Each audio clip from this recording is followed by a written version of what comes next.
Welcome back once again, twice in a week. Woo! Thank you, Mr. Nobody fans, for the positive feedback on the race video. As I said, I apologise for deafening some of you. I did shout my head off on the finish. Hands up, I'm sorry about that, but I just honestly wasn't expecting such a good finish, so I was a bit overexcited and overcome with fear, and there was lots of things at play, so yeah, it is what it is. If you need a hearing aid, well, I'm sorry about that. But yes, welcome back. We're here with B Breve, whatever his name is. We're just doing a bit of maintenance miles and a bit of climbing. I've still got COVID. I'm still testing positive. But I don't seem to have developed, an actual illness as such.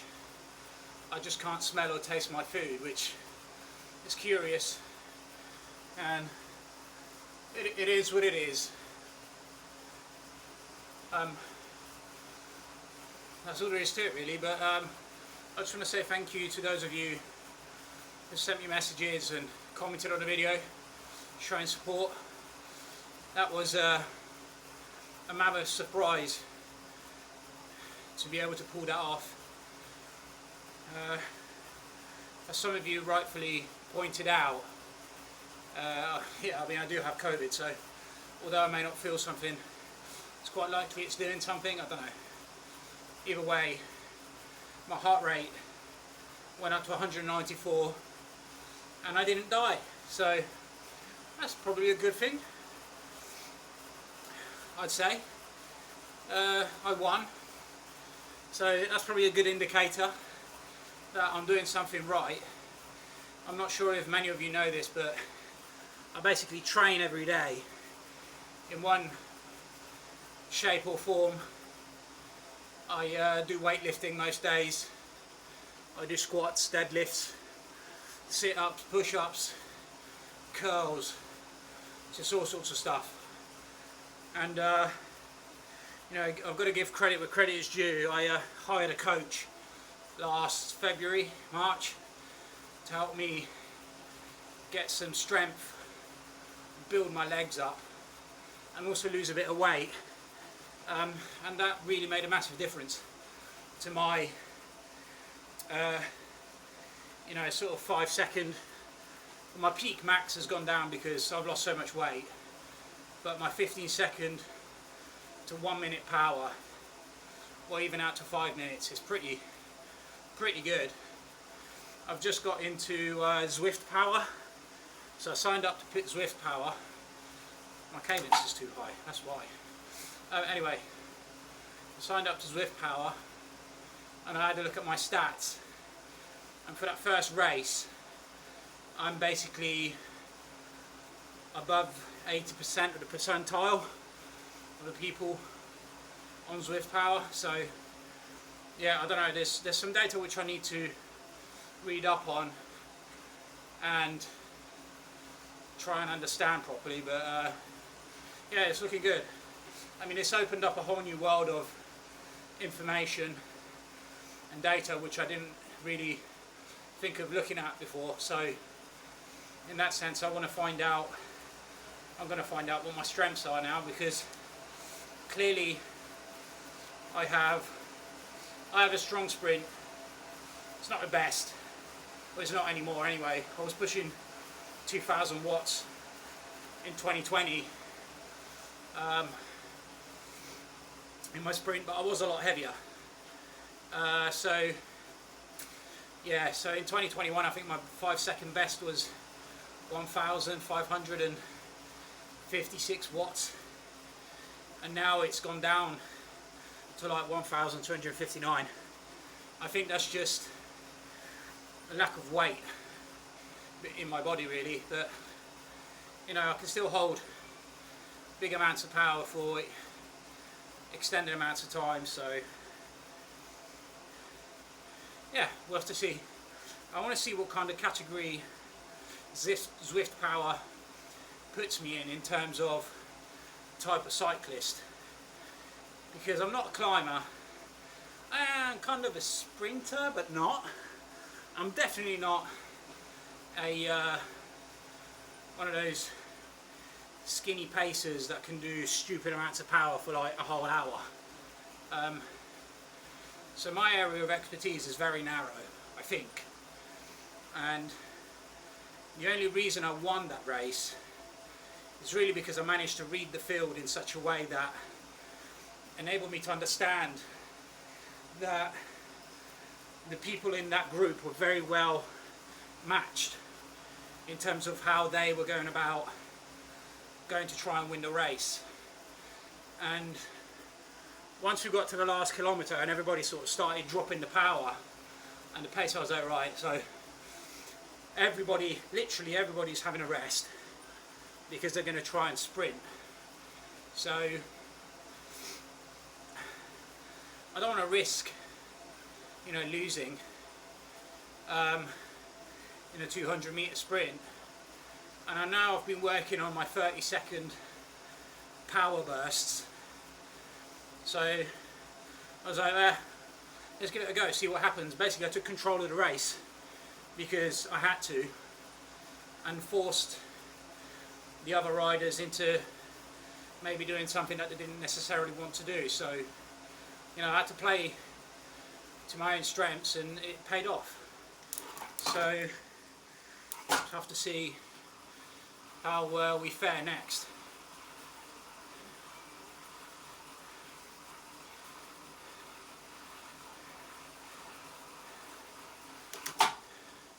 Overall, I'm impressed with myself, especially considering I was so anxious before the race. I was like, oh, I'm just going to pull out. But then, you know, the 10-second timer hit, and I was like, right, focus. And then my head was just in the race. So I think it's just these nerves that you get initially.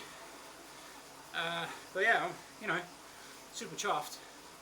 If anybody has any advice as to what they think I could do better, because I realised I was yo-yoing backwards and forwards. A, because I was getting distracted, and B, I was trying not to be at the front so much, because that's one lesson I learned from the very first race I did in BCAT, was that I basically let everybody draft me, and I was pushing something like 324 watts average for the whole thing, and everybody else was just cruising. I was like, damn it, I mean, you know, I did the hard work and I got ripped off in the sprint. You know, I wasn't familiar with the track, so that also caught me by surprise. But you know, that video is actually in the playlist. If you want to watch it, you'll certainly notice I'm much bigger than what I am now. But yeah, other than that, oh, there's a KOM segment, I might as well go for it. Let's blast some air. Try and get a good time on this KOM.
first.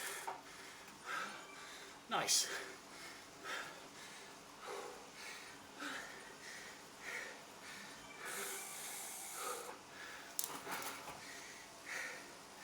So, yeah.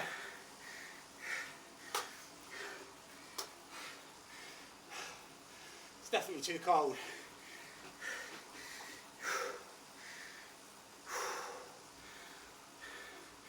Way too cold.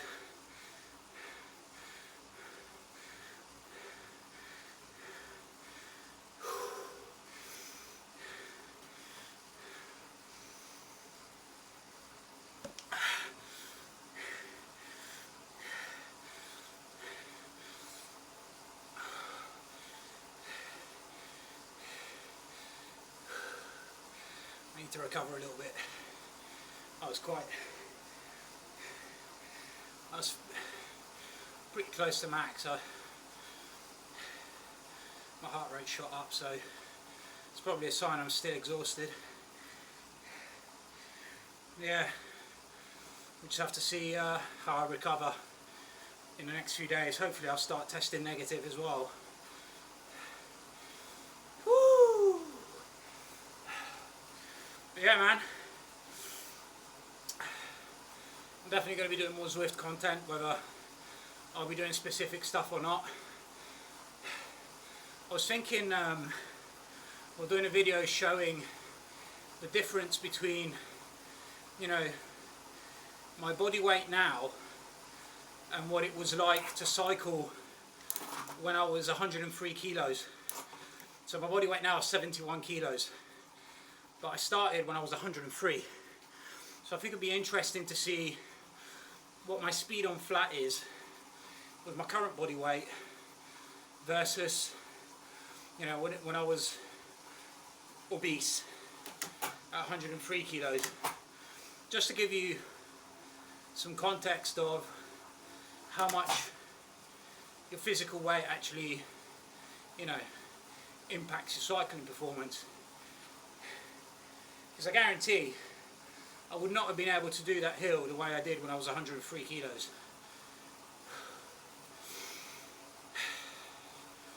Probably would have bailed out halfway or something. It's hard work. So I think I'm going to do that. Maybe do like a timed effort on Tempus Fugit on a specific segment, or maybe even a sprint. Sprint might be easier. Do an all-out effort on the sprint, and then at least it's comparable, because the power would vary so much over an extended segment that I don't think you'd get any valuable information out of that. So yeah, let me know what you think. Just do some interesting experiments, try and inspire some of you to do a bit more training on Zwift. This is honestly the reason why I've become so powerful and lost so much weight. It's because I just Zwift 99% of the time, and then on the weekends I'll allow myself an outdoor ride, even though that's not been the case recently for reasons. So yeah, I think I'll probably just stop the video here and wish you all a lovely evening, and I'll see you in the next video. Thank you for watching. Remember to like and subscribe, and yeah, I'll see you in the next one. See ya.